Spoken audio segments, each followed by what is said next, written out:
Look at this.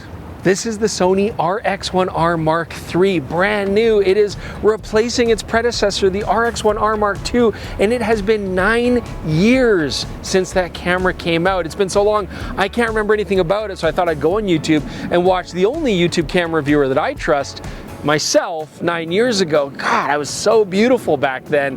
To get an idea of how that camera operated and then to see how much has changed in 9 years, I hope a lot has changed, but we're gonna find out. I'm Chris Nichols, this is PetaPixel, RX1R Mark III.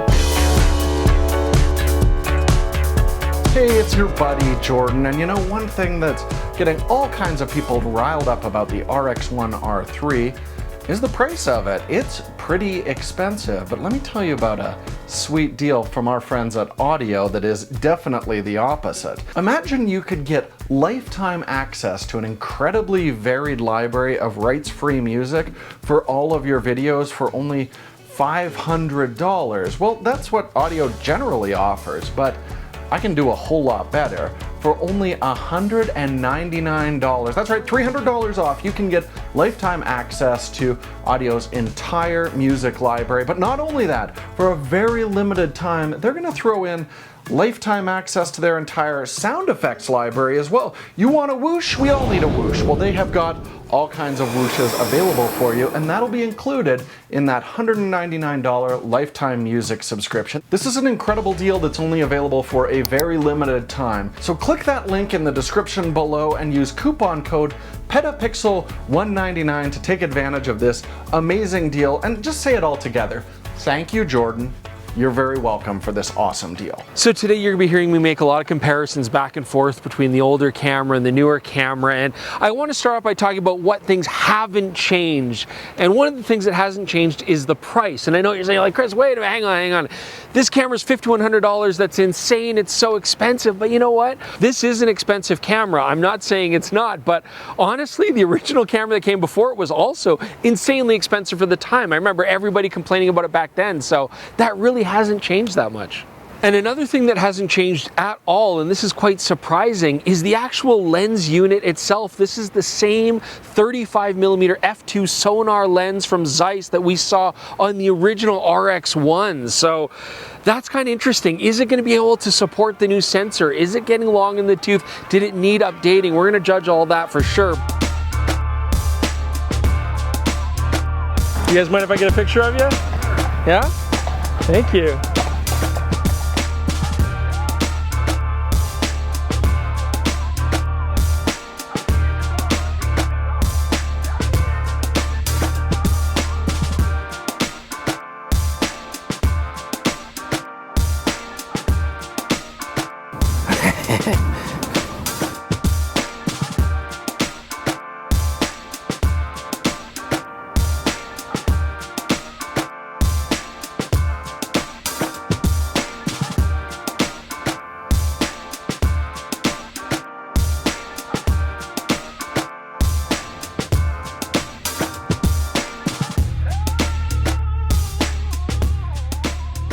Okay, so let's talk about the body handling. And 9 years ago, this is what I said about the RX1R Mark II. And you know, the design is very similar to the first version. This is an evolution of that camera. And so there's a lot of situations where I felt they could have improved the body, and I kind of feel it's the same here moving forward to the RX1R Mark III. So first off, I mean, the form factor is great. That I don't want them to change. I mean, it was a nice design, it's compact, it's not exactly pocketable with the lens sticking out like that, but I do like the size and form factor. For this body, they have actually changed the overall finish. They used to be this glossy paint. This is now still a metal body, but it now has this textured matte finish. I have to say I like it. It doesn't feel plasticky. This is still metal absolutely underneath. However, I do want to point out that this body is still not weather sealed. Now for the grip here, it's a new rubber texture and it feels all right to hold on to. Like there's a little bit of a lip here for my thumb, and the front texture grip is nice. I still feel like I'm pinching it a little bit harder than I want to keep a good grip on it, and undoubtedly people are going to buy the grip, the accessory grip for this camera. That being said, those grips are very expensive. I mean, getting the thumb adapter here so you have something to put your thumb on to get even better feel and leverage on that, very expensive. Although again, it was back in the past as well. I'm sure there's gonna be some third-party stuff that'll come out more affordable to make this more economically practical. There's actually something missing on the new body as well that I kind of wish was there, because there's this empty real estate here on the bottom corner, and that used to be an autofocus mode selector switch. Now, to be fair, I could do that right through the function button very quickly, or the touchscreen, so that's not a big deal, but I kind of wish there was still a dial down here, maybe to go through all the new color profiles, for example. That would have been a nice feature.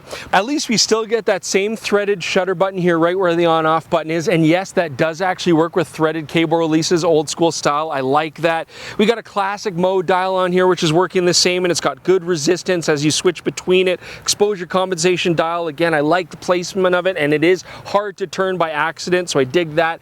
And we just have the one command dial on the back, but that's fine because most of our stuff is gonna be done with the aperture ring, and then this for shutter, that's all gonna work fine. We got exposure compensation dial dedicated, so I didn't feel like that was a hindrance. And there's a lot of modernizations here that are big improvements. So I've got a hot shoe here, and it does now work with the Sony multi-interface for all the accessories, microphones, flashes, all that kind of stuff, all go through there. Of course, being modernized, I do have a USB-C port, I got a tiny micro HDMI port, and I do have a mic jack, but no headphone jack at all. But now let's talk about the bottom of the camera here. So we've got a single SD card slot, UHS 2. I think that's appropriate given what this camera is designed for, is like a walk-around pocket camera, not necessarily needing dual card slots or anything like that. So that's fine.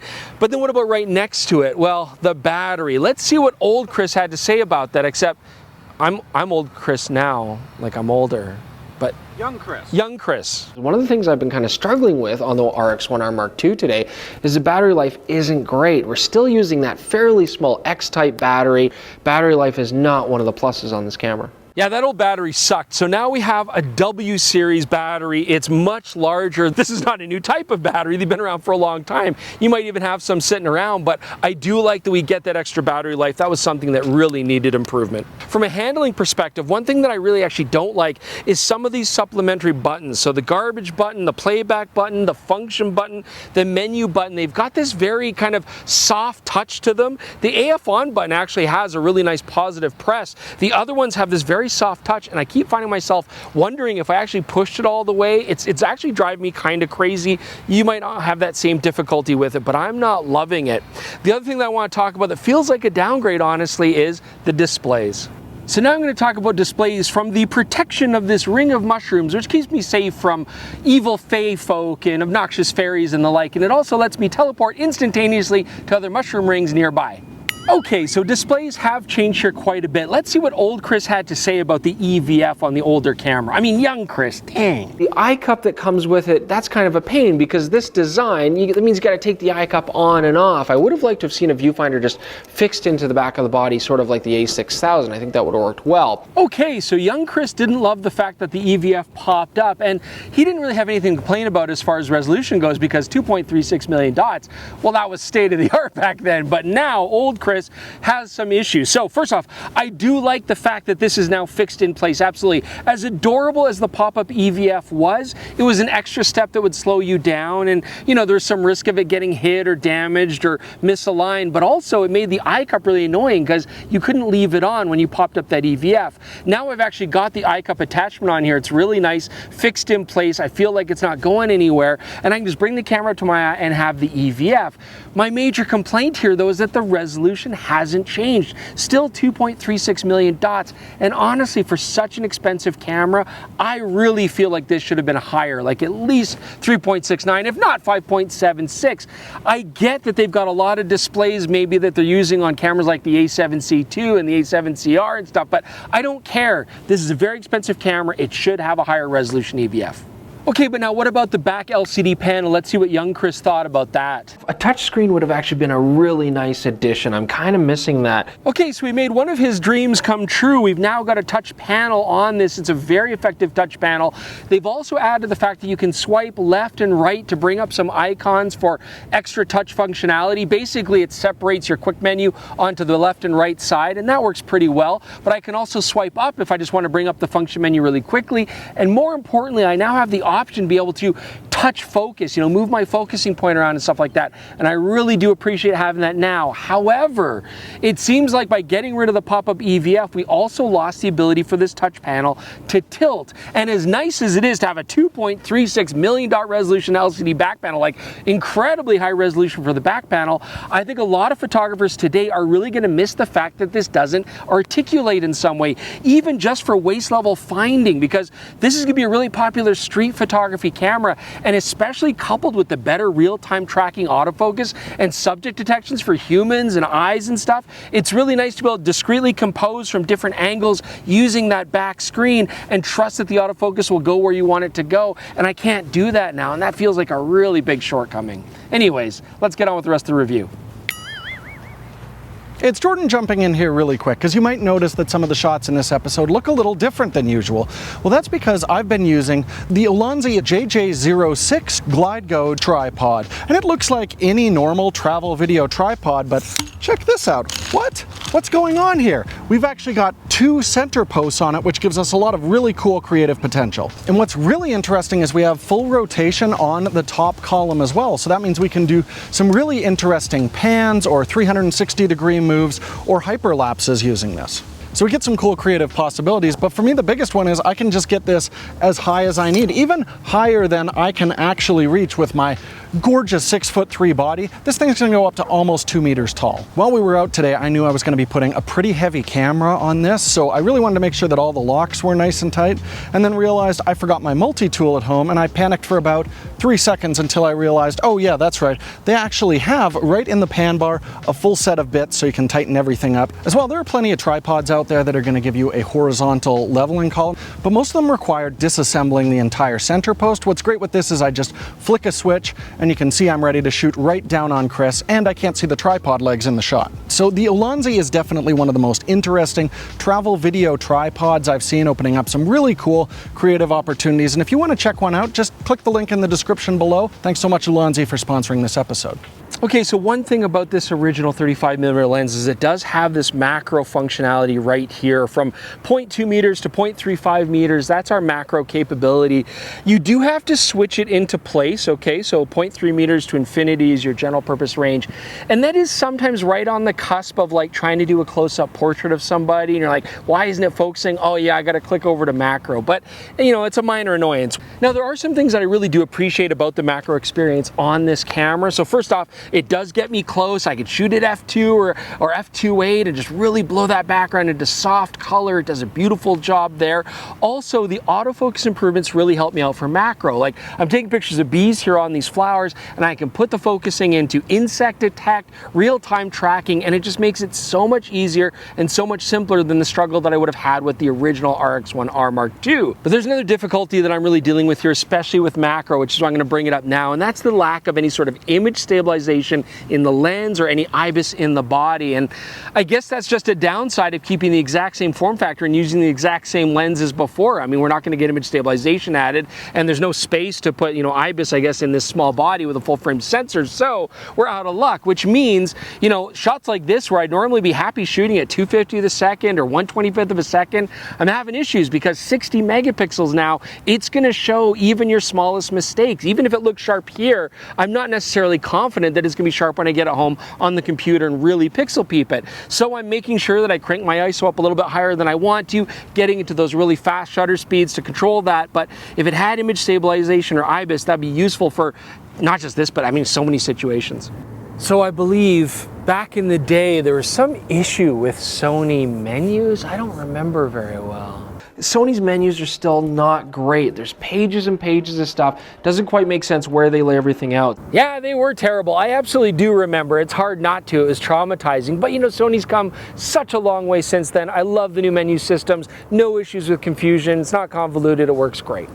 Well, I'm sad to say that we still have the exact same manual focus ring. I mean, it's damped quite well. It's not loosey-goosey or anything. It's just very hard to get it to stop exactly where you want it to stop. And on a 60 megapixel sensor, everything's got to be even more precise. So you just got to get a little bit of extra time to really get that sharp in focus.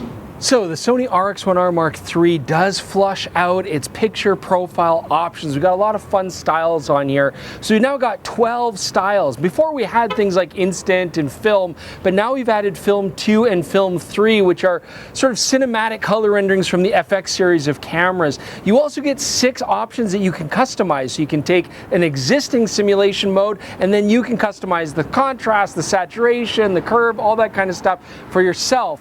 This is a fun feature. I mean, I like this edition. It's very popular now. Again, I just wish there was some way to select this in an even quicker fashion, like a dial or something like that. Now, the original RX1R Mark II had a fantastic sensor, 42 megapixel full frame sensor, love it, would still happily use it today, but I do appreciate the benefit of having the 60 megapixels here. You know, it just gives me more room, especially to crop, and Sony has added that feature here using digital crop. This is something we see across a lot of cameras like the Leica Q series, the GFX 100RF series, this kind of stuff. And you can now crop down to a 50 millimeter field of view equivalent or 70 millimeter field of view equivalent. And of course, the camera will give you frame lines to do that. And it will also annotate that information when you go to playback so you know that you've cropped those files. Okay, so we've got that same old 35mm f2 sonar lens, but it is now mated to a 60 megapixel full frame sensor. I love this sensor. We've got a lot of familiarity with it. We've seen it in the A7CR, we've seen it in the A7R5, and a lot of the latest Leica bodies. We love the combination of high ISO performance and high resolution, but will it work well with this older lens? I mean, that really is the question. Now, there is some benefit absolutely to making the lens and the sensor combined into one unit. In fact, if there's a problem with either thing, they basically have to replace both. It is attached together as one single entity, but can it handle that higher resolution? Well, let's talk about sharpness. So let's look at our test charts here at the center at f2. And actually, I was very pleased with the detail. This lens does seem to be handling resolution in the center, no problem. When I stop down to f4, I do notice an improvement in contrast, slight bit of detail. So, you know, there is some benefit to stopping down, but I'm happy with the performance in the center at f2. The corners are kind of another story though. I mean, here looking at the corners at f2, even focus specifically there, they're kind of soft and blurry. And when we stop down the lens to f4, that does help a lot, but it's still not quite there. You probably have to go further to see real improvement there.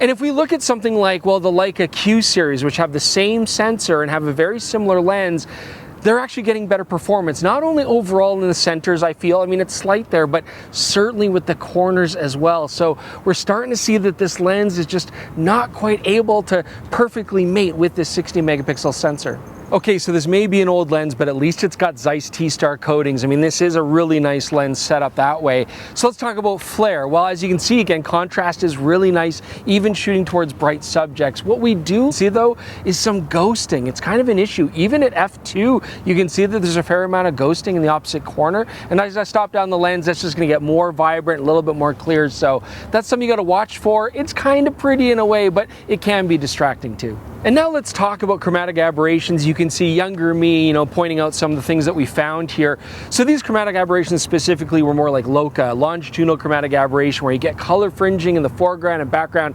out of focus areas. And I decided to take another shot here with the new sensor on the test chart, and you can see there is some LOCA there. You know, honestly, it's not bad. Like, I don't feel like this would be a major issue to get rid of, but if you are shooting objects with a lot of contrast, you might see some of that color cast in the background. Okay, time to talk about bokeh. And you know, on this lens here, I think we have to keep in mind that we take a lot for granted nowadays. I mean, even affordable lenses nowadays are built to an incredibly high standard, which was not necessarily possible back in the day. And of course, this is not an affordable lens, this is a very expensive lens design. And so this is what I'm getting at. I mean, the bokeh on this lens, specular highlights have a little bit of a soap bubble effect. They kind of got some onion rings going on, and they're fairly polygonal looking when you stop the lens down. But overall, I actually still really like the bokeh and the character of this Zeiss lens. I mean, fairly soft backgrounds, not overly harsh like that, and so I appreciate it. I think it's actually kind of a neat look. You know, certainly as well, 35mm f2 is not exactly like a mega shallow depth of field lens, so for the occasional close-up portrait or group shot or something where the background goes soft, I think it's really nice looking. So we still have a leaf shutter mechanism inside the RX1R Mark III, which is nice because you can sync your flashes at any of the shutter speeds. You get up to 1/2000th of a second when you're at faster apertures like f2 or f2.8. As you go up to something like f5.6, you can actually push that up to about 4,000th of a second as your maximum mechanical leaf shutter mode. This camera does have electronic shutter up to 8,000th of a second, but given that these 60 megapixel sensors have fairly slow read speeds, you're going to get some rolling shutter. I don't recommend it. So younger myself was pretty impressed with the predecessor to this camera as far as autofocusing goes, especially with the addition of eye detect, but we've come so much further since then. And that's actually one of the biggest improvements now on this new camera. The autofocusing algorithms are so much better now. We go way beyond eye detect. We're getting face detect, eye detect, human detect, we're getting animal detect, we're getting insect detect. I mean, all sorts of stuff. And I love real-time tracking as well. Just being able to follow inanimate objects, whatever I want to track, it does a great job. And so this really does enhance the performance, not only for street portraits and stuff, but also just for like some sports, action, family stuff. It really does aid that whole process and simplify it. But younger myself did have one issue with the older camera. The RX1R Mark II, it's very accurate when it hits. It likes to go to the target in a predictable fashion, but it is a little bit slower, and that has been, not an issue with statues, but certainly with portraits that we've tried out on this camera in the past. And honestly, I have expected to see this same problem on the new camera, but this is actually vastly improved. It was never an issue with the focusing motor, because as you can see here, this old lens on this new camera is focusing very quick from far to near and back again, no issues whatsoever. It was all related to the algorithm. So as far as autofocusing performance goes, this is awesome now.